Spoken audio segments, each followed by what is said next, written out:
Bismillahirrahmanirrahim. Assalamualaikum warahmatullahi wabarakatuh.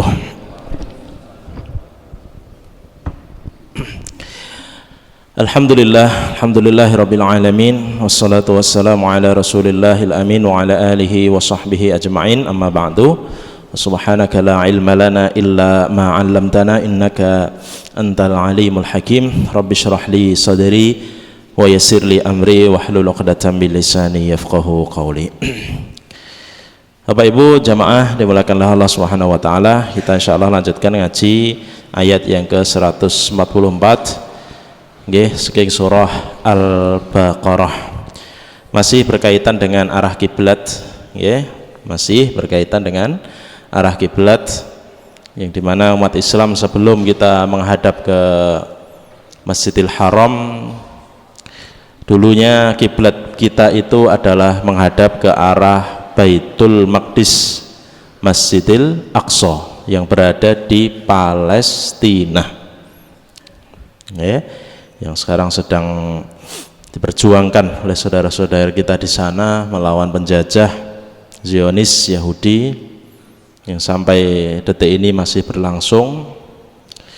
Bahkan luar biasa kondisi saudara-saudara kita di sana, gelap gulita, tidak ada pasokan kebutuhan, listrik diputus, sampai sejak Jumat kemarin internet di sana juga terputus. Artinya sudah Pak, tidak bisa lagi. Sampai itu salah satu channel Timur Tengah terbesar, channel pemberitaan itu namanya Al Jazeera, itu sampai siapapun yang berada di Gaza dan dapat kabar terbaru tolong beritahukan ke kami, karena saking masuk susah dan juga komunikasi terputus Pak. Bayangkan itu luar biasa, okay? Dalam malam tidak ada listrik, tidak ada penerangan, air tidak ada, makanan tidak ada, tapi kemudian dari atas 100 jet tempur Pak. 100 jet tempur, itu bayangkan setiap jet tempur bawa 2 atau 3 atau 4 rudal saja, itu berarti berapa ratus rudal yang menyasar ke rumah-rumah, sekolah, rumah sakit. Tidak ada satu tempat pun yang aman sekarang ini di Gaza khususnya, ya. Ya, kita tentu luar biasa ini keprihatinan, ya. Keprihatinan luar biasa bagi kita umat Islam, bagi dunia sebenarnya Pak, karena ini terkait kemanusiaan, ya. Dengan dalih mereka ini ingin menghancurkan Hamas, dalihnya seperti itu, tapi senantiasa seperti itu Pak. Dulu Amerika pada saat menyerang Irak dan Afghanistan, itu dalihnya juga menyerang apa? Teroris. Yang itu banyak itu sebenarnya pemberitaan yang dari mereka saja. Ya, sebenarnya segelintir berapa sih Taliban di Afghanistan itu, berapa ribu orang, tetapi yang menjadi korban adalah rakyat yang tidak berdosa. Dengan dalih mengamankan aset minyak yang dikuasai oleh teroris, no, selalu seperti itu Pak. Dan sekarang ini dengan dalih mereka menyebut Hamas itu sebagai teroris, ya, karena kemarin mereka merasa diserang, padahal sudah bertahun-tahun bangsa Palestina dan rakyatnya itu diserang dan dibunuh oleh Yahudi Israel, ya. Nah, sehingga mereka bahkan terakhir kemarin mereka mengatakan kenapa pembenaran terhadap pemboman rumah sakit Pak. Rumah sakit dibom, ya. Rumah sakit, dan itu rumah sakit yang didirikan oleh PBB, ya. Mereka mengatakan PBB dan ini aman begitu, itu pun tidak lepas dari bombardir. Mereka ada rumah sakit juga namanya Ashifa, mereka mengatakan, ya, wah ini rumah sakit ini sebagai bawahnya atau bawah tanahnya itu markasnya Hamas ini, maka rumah sakit pun harus dihancurkan katanya. Ya Allah, pun senantiasa seperti itu Pak. Jadi framing sudah dibawa ke sana, dan di belakang Israel itu ya negara-negara barat, utamanya Amerika dan Inggris, ya, Prancis kemarin tambah, nggak nanggung-nanggung kapal perangnya itu sudah, Amerika sudah ngirim kapal perang itu, jadi dengan terang-terangan, ya, jet tempur itu kenapa sampai 100 ya, itu kiriman ke Amerika. Ya Allah. Sedangkan Gaza dan Palestina perang sendiri Pak, perang sendiri, artinya bala bantuannya tidak ada, ya. Siapa yang bisa menolong? Allah Subhanahu wa taala, ya. Pun kita membantu dengan doa Pak. Arahnya sudah genosida. Genosida itu penghancuran massal, jutaan penduduk di Gaza sana. Dan kita doakan yang terbaik, semoga Allah segera berikan pertolongan kepada saudara-saudara kita di sana. Dan ini kita ngaji dan ini berkaitan dengan Baitul Maqdis, maka mesti berkaitan dengan Palestina. Moga kita awali ngaji kita 144 dari surah Al-Baqarah. Kita bersama baca terlebih dahulu satu ayat menika yang akan kita kaji maknanya pada pagi hari ini. A'udzu billahi minasy syaithanir rajim. Monggo.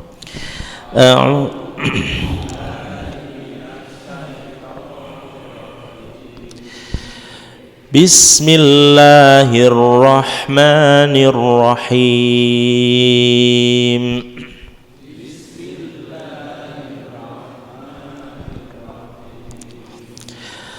Qad nara taqalluba wajhika fis samaa. Monggo. Qad nara taqalluba wajhika fis samaa. Falanuwalliyannaka qiblatan tardaha. Falanuwalliyannaka qiblatan tardaha. Fawalli wajhaka syatral masjidil haram. Fawalli wajhaka syatral masjidil haram. Wa haitsu ma kuntum fawallu wujuhakum syatrah. Wa haitsu ma kuntum fawallu wujuhakum syatrah. Wa innal ladzina utul kitaba la ya'lamuna annahul haqqu mir rabbihim. Wa innal ladzina utul kitaba la ya'lamuna annahul haqqu mir rabbihim. Wa ma Allahu bighafilin amma ya'malun. Wa ma Allahu bighafilin amma ya'malun. Shadaqallahul azim. Bismillahirrahmanirrahim.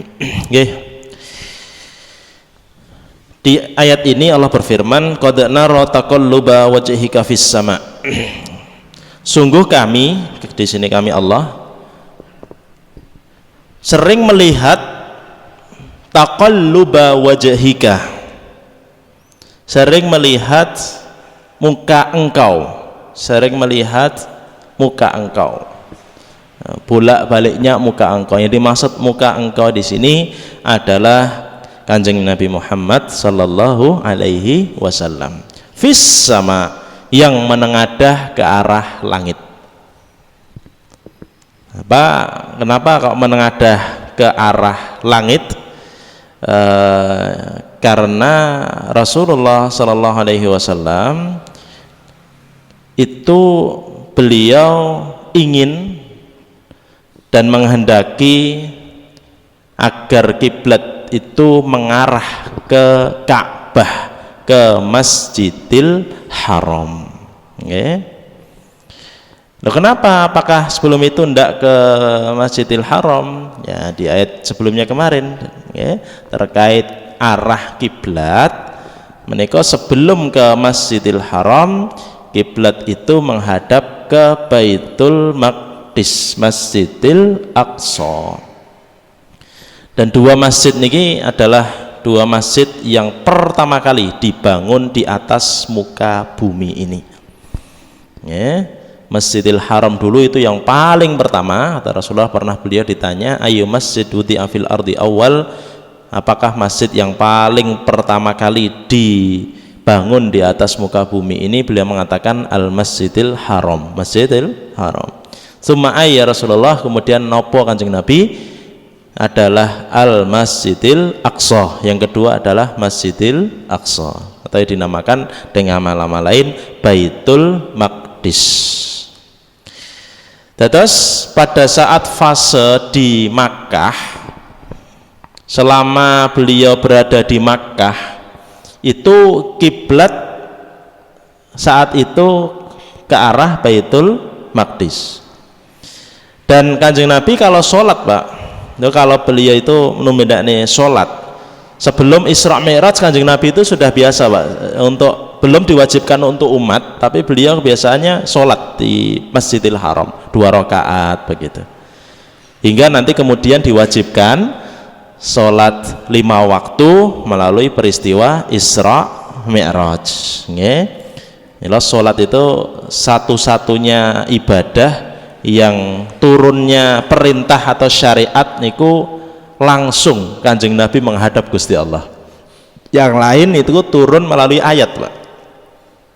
Ayat baru malaikat Jibril menyampaikan ke Rasulullah, misal perintah tentang zakat, perintah tentang puasa, niku melalui ayat. Tetapi khusus sholat niku langsung menghadap Gusti Allah. Isra Mi'raj.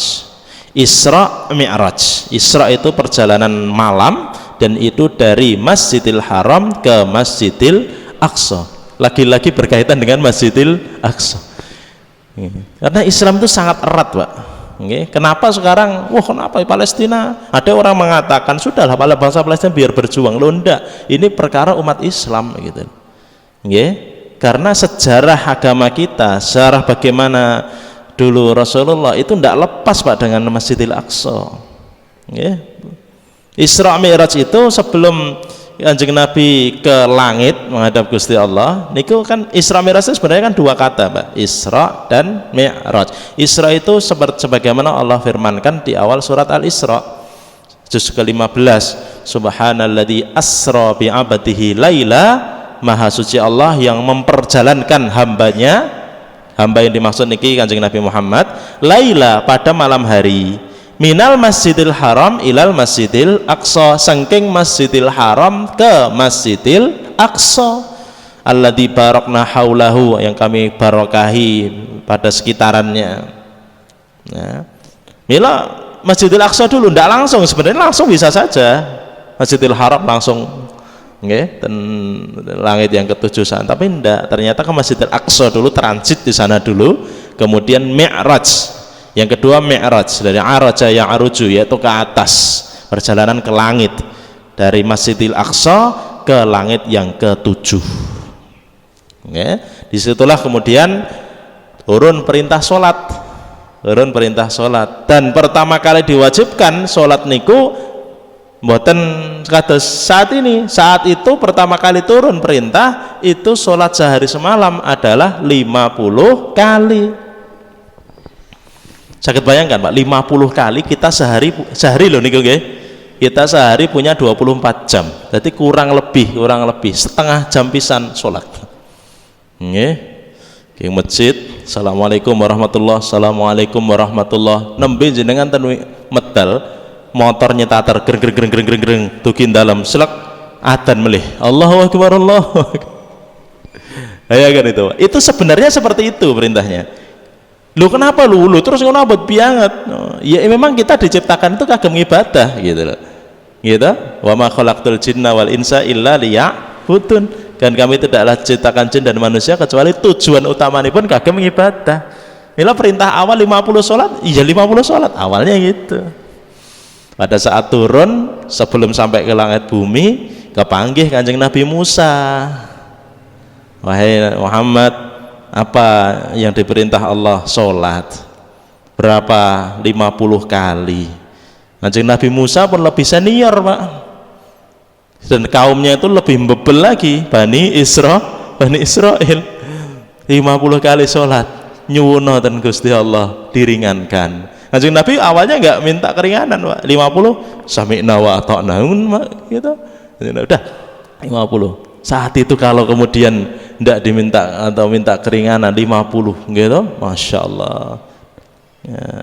Kemudian dari 50 itu turun 45, 40 sampai kemudian 5 rakaat 5 sholat wajib saking 50 ten gangsal dari 50 ke 5 diskon pinten persen itu pun secara pahala ternyata juga sama pahalanya sebagaimana sholat 50 kali karena umatnya Kanjeng Nabi itu salah satu kekhususan ini salah satu kekhususan yang dimiliki dan tidak dimiliki umat sebelumnya itu adalah ibadah yang kita lakukan dan kebaikan yang kita lakukan dilipat gandakan Gusti Allah minimal ping sedoso minimal 10 kali lipat.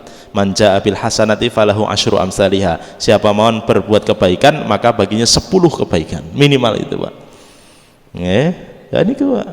Kan 5 itu nilainya sudah seperti 50. Maka 5 ini jangan ditinggalkan gitu. Walaupun saat itu kalau kita baca hadisnya itu minta keringanan itu karena aku sudah nyoba ke kaum Bani Israel sebelumnya susah gitu. Manusia dibebel. Maka 5, sudah 5, minta lagi, minta keringanan lagi. Nah, Nabi Muhammad sudah segan aku, sudah tidak berani. Kun gangsal ajeng dikorting pinten meleh. Ya Allah, hingga kemudian ini menjadi syariat, hanya 5 kali saja, subuh, duhur, asar, maghrib, isya. Dan itu pun di waktu-waktu yang memang pas bagi kita. Subuh, kenapa? Itu kalau hikmah waktunya luar biasa, Pak. Kalau kemudian kenapa kok jaraknya itu di subuh nggak kemudian jam 9 begitu Pak tapi duhur gitu kemudian kenapa asar kemudian kenapa maghrib kenapa isya itu kalau kita kaji hikmah waktunya saja itu luar biasa subuh kenapa subuh karena waktu ini adalah sudah saatnya hamba Allah di atas muka bumi ini sudah mulai beraktivitas bukan nunggu matahari terbit tapi sejak subuh waktu yang barokah. Kenapa jam 12 misalnya? Ini adalah tengah siang yang dimana kalau manusia mencari nafkah atau bekerja ini adalah waktu istirahat. Waktu istirahat itu yuk menghadap Gusti Allah dulu, sholat dulu gitu. Kenapa maghrib? Ada semuanya, ada hikmahnya. Pun gangsal buatan sah nyuwun korting meleh aku iso aku telu tok tak telu. Nah kecuali memang yang sama sekali belum sholat, itu beda. Sama sekali belum sholat, kita ngajaknya pelan-pelan. Yuk, yang masjid, yo paling enggak subuh, maghrib, isya, pelan-pelan gitu. Tapi duhur asar yuk, semoga sak mampune panjenengan di rumah atau di tempat kerja, Nah itu, tapi jangan sampai kurang dari 5, pelan-pelan. Nanti syukur ditambah qobliyahnya, ba'diyahnya, dan masjidnya ditambah syukur sakit 5 kali waktu sholat. Nah, nanti perintah sholat. Pada saat kemudian perintah sholat itu turun, kiblat saat itu masih menghadap ke Baitul Maqdis. Mila Kanjeng Nabi kalau sholat Pak, itu agar bisa menghadap ke Baitul Maqdis. Sekaligus beliau itu sebenarnya keinginannya kiblatnya di sini saja, yaitu maksudnya apa? Ka'bah dan Masjidil Haram. Mila beliau kalau sholat itu menjadikan Ka'bah di depannya di arah utara beliau, Pak. Berikut layarnya bunyi berikut. Ini kalau Makkah, atau nanti saya bukakan peta. Nah, kalau bisa saya bukakan peta agar tergambar nanti. Coba saya punya petanya di Google Map. Terus letak Makkah itu kalau menghadap ke Baitul Maqdis niku arahnya Baitul Maqdis itu adalah ke arah utara. Mungkin saged saya tunjukkan petanya. Ke arah utara. Nah di sini sudah. Kita di Solo, Pak. Kita terbang ke Saudi Arabia. Ketinggal mboten, Pak? Saya ngerti pirsani nggih. Ini yang sekarang sedang dijajah ini, Pak. Jadi, Pak, niku tulisannya apa? Israel. Karena punya Amerika juga Google Map ini. Seratan Palestina sudah dihapus, Pak, di peta itu, peta yang mereka ini pun enggak ada ini. Ini Israel. Yang sedang ramai sekarang Gaza itu niki nggih. Kesini dulu nggih sebelum ke nah di sini. Niki Gaza. Nah ini Pak, hanya segini Pak. Besarnya itu berarti ini kalau di kilometer ini nggih. Lebarnya itu paling sekitar 5 sampai 10 kilometer, nggih. Setengahnya Jakarta lah kurang lebih. Niki Gaza. Nah ini yang sedang dibombardir luar biasa. Ini cuma kecil Pak Gaza itu, tapi bombardirnya luar biasa. Ya. Ini sekarang dalam penjajahan. Nah kalau Masjidil Aqsa itu ten Yerusalem di sini. Masjidil Aqsa letaknya di daerah sini. Ya. Maka dari itu menawi ten saking Mekah, ya niki ya saya kecilkan dikit. Nah menika Mekah di mana lah ini? Makkah Al Mukarramah. Niki nggih. Nah, niki Masjidil Haram. Masyaallah. Coba saya satelit. Nah, ya Allah. Ini Pak Masjidil Haram sama Masjid Nabawi kalau disyuting dari atas itu putih semuanya, Pak. Allah, niki nggih. Nah, sakit bersani. Nah, disinilah Ka'bah, Masjidil Haram. Dulu Rasulullah kalau sholat itu sholatnya itu di selatannya, Pak. Di selatannya Ka'bah. Jadi nah ini kalau Ka'bah di sini, ya, itu di bawah atau di selatannya Ka'bah di situ. Maksudnya apa? Agar beliau tetap bisa menghadap Ka'bah, sekaligus tetap menghadap kiblat yang pertama ke arah Baitul Maqdis, ke arah utara. Terbayang ya? Ini kalau dari Makkah ke arah utara itu berarti kalau ditarik garis ke arah utara itu berarti kan kiblat pertama, yaitu ke Baitul Maqdis tadi. Nah, gitu. Lari itu ke arah utara. Atas itu kan utara kalau peta itu. Nah, disitulah kemudian kiblat saat pertama umat Islam. Hingga sampai hijrah Rasulullah, hijrahnya saking kota Makkah ke kota Al-Madinah Al-Munawwarah. Makkah dan Madinah niku ngaler. Nggih, ngaler. Sesudah hijrahnya Rasulullah, nggih, sesudah hijrahnya Rasulullah dan di kota Madinah Al-Munawwarah saya besarkan agar terlihat Masjid Nabawi, Pak. Ini ya Allah, gitu dah sami ini kalau di syuting dari atas kelihatan putih semuanya niki. Nah, di sinilah nggih Al Masjid An-Nabawi, ya Allah, nggih. Nah, inilah masjidnya Rasulullah. Sekarang indah luar biasa, nggih. Dulu yang bangun adalah Kanjeng Nabi sallallahu alaihi wasallam. Pada saat beliau hijrah ke Madinah, nggih, ke Madinah. Nah, di situ tidak bisa ngumpulkan agar bisa menghadap kedua-duanya. Kalau dulu sakit ngadap Ka'bah, madhep ngajeng ngaler, sekaligus menghadap ke Baitul Maqdis, Masjidil Aqsa. Kebiasaan Rasulullah gitu dulu, Pak. Jadi maka sejak di Makkah sudah ada keinginan kiblatnya di sini sebenarnya, keinginan beliau. Maka dari itu setelah hijrah ke kota Madinah, selama kurang lebih 16 sampai 17 bulan itu kiblat masih menghadap ke arah Baitul Maqdis. Terus nek saking Madinah ke arah Baitul Maqdis niku ke arah pundi? Ngaler ke utara lagi, masih ke utara. Sedangkan kalau menghadap ke arah kiblat yang sekarang, kiblat yang kedua atau ke arah Masjidil Haram itu arahnya ke selatan. Gambar nggih, arahnya itu ya. Ke arah selatan. Mekah niku adalah selatannya Madinah. Nah, di sini. Kembali ke peta. Nah, nggih. Nah, niki Madinah, niki Makkah. Lah ke arah selatan. Nah, selama kemudian 16 sampai 17 bulan itu, Pak, Rasulullah sudah nggak bisa menghadap kedua-duanya karena berkebalikan arah. Gitu. Kalau masih ke Masjidil Haram harus ke selatan, sedangkan perintahnya kalau sholat itu menghadap ke Baitul Maqdis atau ke Masjidil Aqsa, dan itu arahnya ke utara. Dan nggak bisa, maka dari itu Kanjeng Nabi itu sering menengadahkan wajahnya ke langit. Nyuwun Gusti Allah ya, beliau agar kiblatnya ke arah Masjidil Haram saja, ke arah Ka'bah saja, yang itu dibangun oleh Nabi Ibrahim dan Nabi Ismail alaihi salam. Yang sebelumnya memang ada riwayat menjelaskan pondasinya itu sudah dibangun oleh Nabi Adam alaihi salam, kemudian ditinggikan oleh Nabi Ibrahim kalian Nabi Ismail. Okay.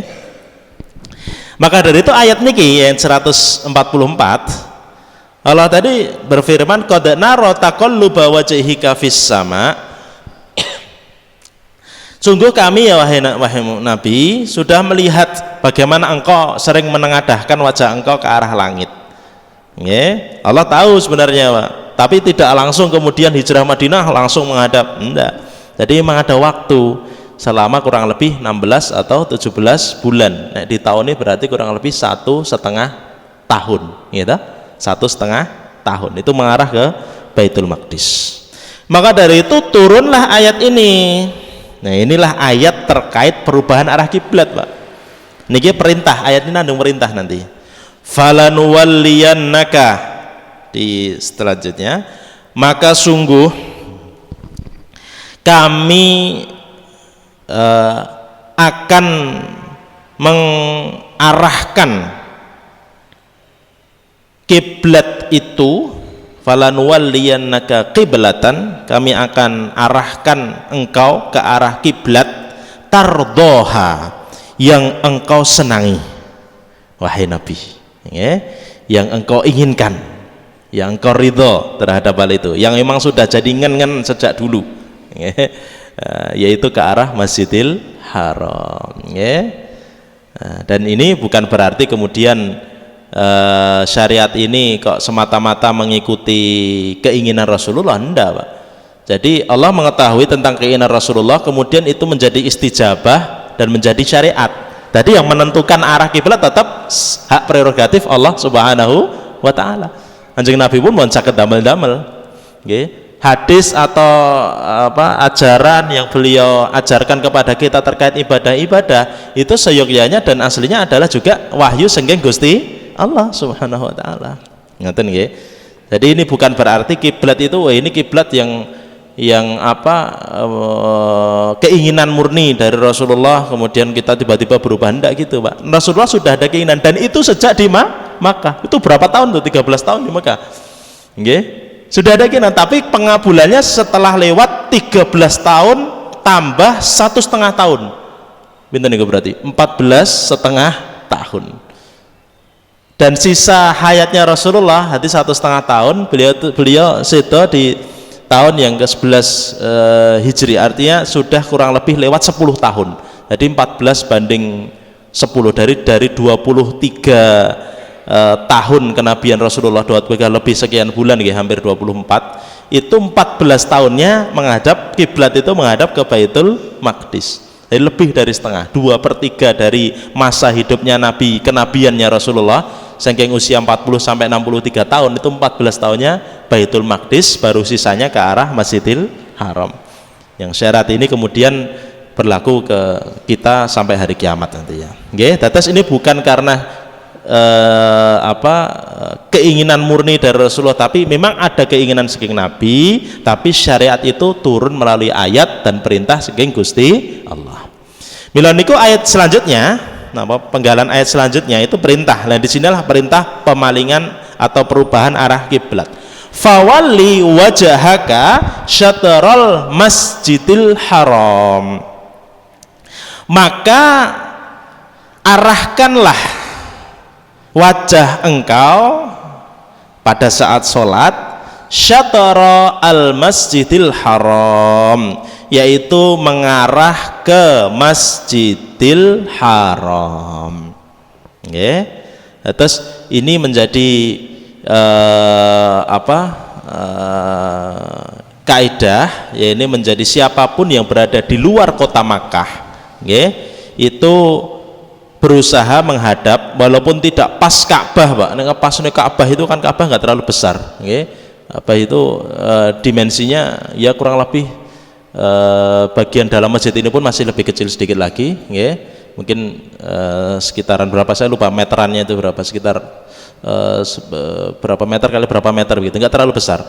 Maka yang bagi orang yang di luar Makkah itu menghadapnya ke arah Masjidil Haram.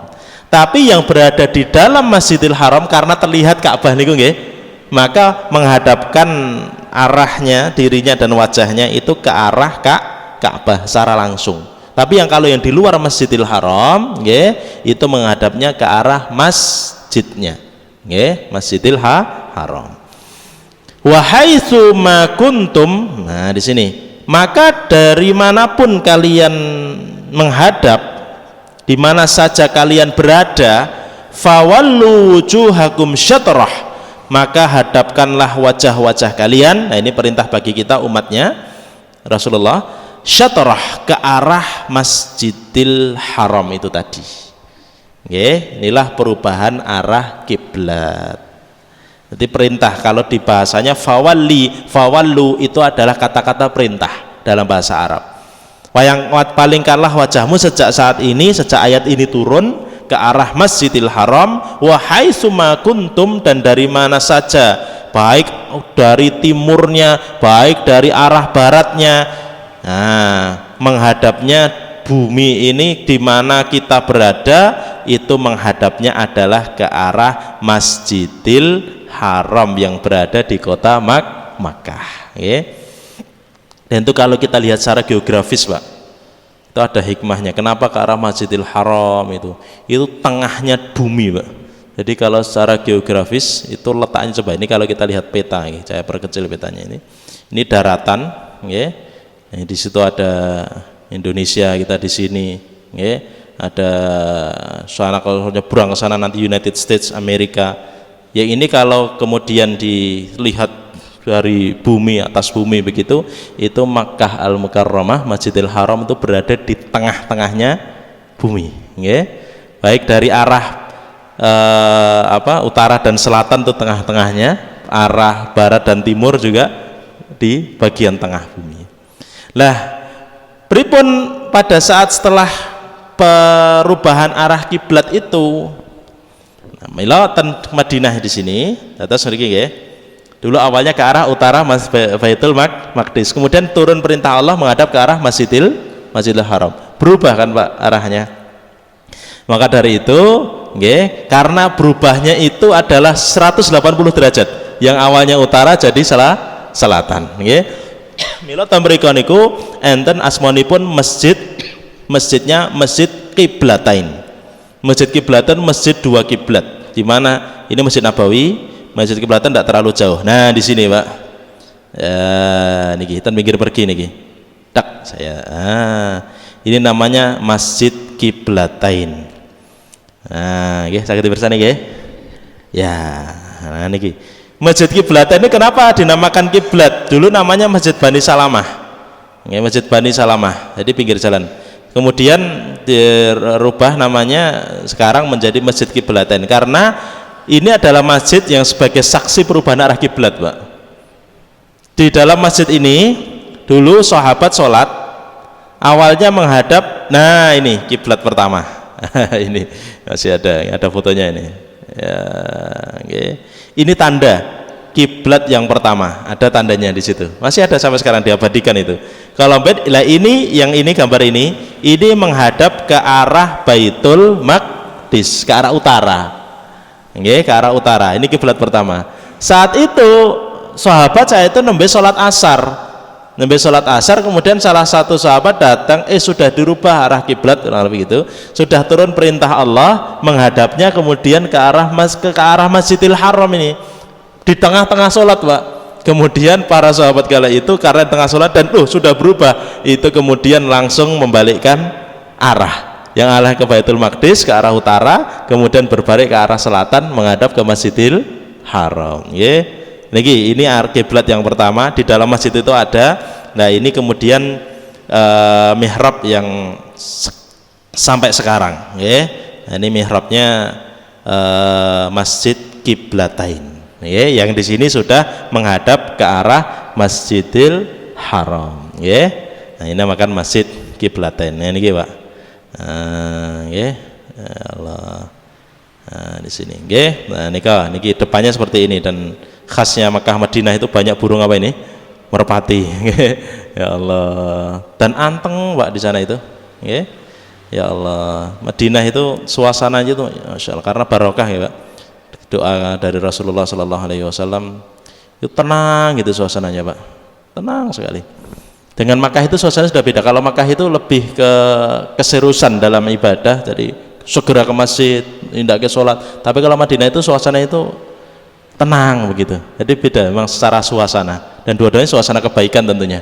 Tapi kalau Madinah itu memang, nah ini di dalamnya, tenang. Ini dalam Masjid kiblatain. Nah, nggih.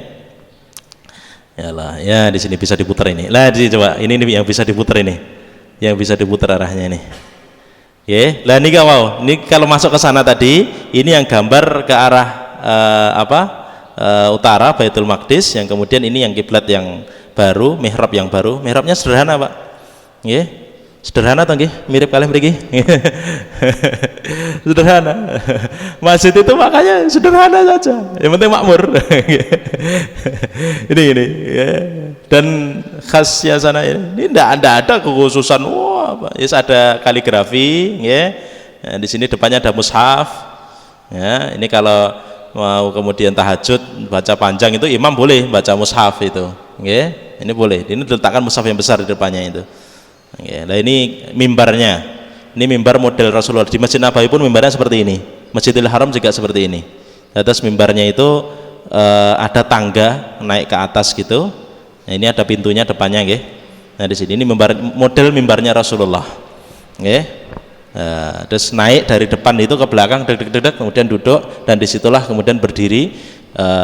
Ini adalah mimbar kayunya Rasulullah kalau itu, yang kemudian ini diterapkan sampai sekarang, dan masjid-masjid di Madinah sama di Makkah. Nggih, ini ya masjid napa semanipun kiblatain. Nggih, yang taring nanti mereka mugi-mugi saged memberikan rezeki, saged tindak dan makin Madinah. Ya amin, rabbal alamin. Ya, kita lanjutkan dulu ayatnya, kita selesaikan. Wa innal ladina utul kitab ketutup. Dan sesungguhnya orang-orang yang diberikan Alkitab, para ahli kitab maksudnya di sini. Dan sesungguhnya para ahli kitab la ya'lamuna annahul haqqu mir rabbihim. Sungguhnya mereka ini mengetahui tentang bahwasanya hal ini itu merupakan yang hak dari Rabb-nya, dari Allah Subhanahu wa taala. Ini Allah menyinggung para ahli kitab. Ahli kitab baik kitab Taurat maupun kitab Injil. Yang mereka ini orang-orang Yahudi kala itu tidak suka, Pak. Loh, kenapa kiblat itu tidak dirubah? Awalnya sudah Baitul Maqdis sama. Kalau mereka kan yang tempat yang diagungkan di Baitul Maqdis, Pak, Yerusalem itu. Jadi orang-orang Yahudi juga mengagungkan tempat itu. Mereka cocok, wah podo iki kiblate, wes cocok ya, so ya, wah gitu loh. Tapi kemudian loh kan tetap berubah. Nah, mereka yang tidak senang itu. Maka di awal juz 2 kemarin kan sampai awal apa dengan saya qulu sufaha minan nas, orang-orang safih, orang-orang bodoh dari manusia akan berkata, kenapa kiblat tidak berubah gitu. Itu Allah menyinggung tentang para ahli kitab atau orang-orang Yahudi. Yang sebenarnya ini Imam Ibnu Katsir mengatakan, yang sebenarnya mereka mengetahui bahwa Allah akan mengarahkanmu Muhammad ke Ka'bah berdasarkan apa? Keterangan dalam kitab-kitab mereka dari para nabi mereka mengenai sifat dan karakter Rasulullah, umatnya, dan kekhususan serta kemuliaan yang diberikan Allah baginya berupa syariat yang sempurna dan agung. Ahli kitab itu, Pak, nanti setelah dua ayat setelah ini juga Allah kisahkan tentang bagaimana ahli kitab itu mengetahui tentang kenabian Nabi Muhammad. Tanda-tandanya seperti apa itu mereka pirsa. Tanda-tandanya itu sampai tahu, Pak, gambarannya itu. Yang tidak mereka ketahui memang ini dari suku apa akan muncul begitu. Itu yang mereka tidak ketahui. Tapi kalau sifatnya mereka bahkan ya'rifunahu kama ya'rifuna abna'ahum. Mereka mengetahui tentang sifat Nabi sebagaimana mereka kenal terhadap anak-anak mereka. Itu saking tahunya mereka itu. Okay. Maka mereka yakin sekali nanti kalau muncul Nabi yang terakhir kami akan hancurkan seluruh dunia ini dengan pembelaan Nabi ini gitu. Karena keyakinan mereka itu. Karena yakin akan ada Nabi yang terakhir. Mau bantene loh munculnya kok saking buatan saking Bani Israel lah, itu aja. Kemudian wah yang harusnya ini hak nih tahu diikuti tapi justru malah dimusuhi. Nggih, ini maka yang dikabarkan Allah, sungguh orang-orang ahli kitab itu sungguh mereka mengetahui ini adalah hak dari Rabb-nya. Nabi Muhammad itu hak, Quran itu hak, perubahan arah kiblat pun ya hak itu. Nggih, dan mereka tahu akan hal itu. Tetapi mereka mendustakan. Karena apa? Disebabkan, Ibnu Katsir mengatakan, disebabkan kedengkian, kekufuran, dan keangkuhan mereka. Angkuh, Pak, yang mereka itu. Wah, angkuh, sombongnya luar biasa. Nggih, terjadi tak sekarang di zaman kita? Sombongnya luar biasa itu. Ya Allah, nggih. Itu umat tersombong di atas muka bumi ini. Nggih, Yahudi, Pak. Ya Allah. Itu sampai akhirnya kita lihat mereka sombongnya luar biasa. Kemarin, Pak, itu